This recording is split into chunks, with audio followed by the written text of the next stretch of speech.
காட்ட சொல்றாங்க. இப்போ ஃபார் எக்ஸாம்பிள் இன்னைக்கு இந்த பிரச்சனை நடந்தது, வளைச்சு வீடியோ எடுத்து எல்லா பக்கமும் பக்காவா எடுத்து கொடுத்துருக்கீங்க மீடியாக்கு. அதே மாதிரி நம்மளோட சாட்டை அண்ணனும் சீமான் அண்ணனும் வாங்கினதை ஏன் நீங்க வீடியோ எடுக்கல?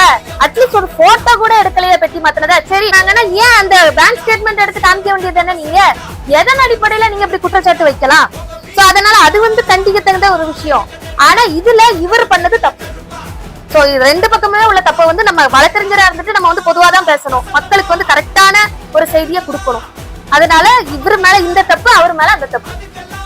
எங்க சாதா மக்களை மாதிரி அப்படி இப்படின்னு தனி மனித தாக்குதல் வந்து ஒரு வழக்கறிஞரா இருந்துட்டு நீங்க நடத்தக்கூடாது. அது மட்டும் இல்ல, அண்ணன் சீமான் அவர்களை பத்தி பயங்கரமா குற்றம் சாட்டி இருக்கீங்க. அவரோட பர்சனல் லைஃப் எல்லாம் எடுத்து பேசியிருக்கீங்க. அண்ணன் சாட்டை துரைமுருகன் அவர்களோட மனைவி எல்லாம் பத்தி பேசியிருக்கீங்க. அதாவது படிச்ச படிப்புக்கு ஒரு மரியாதை வேணும். உங்களை வந்து வழக்கறிஞரா மதிக்கிறாங்க மக்கள்.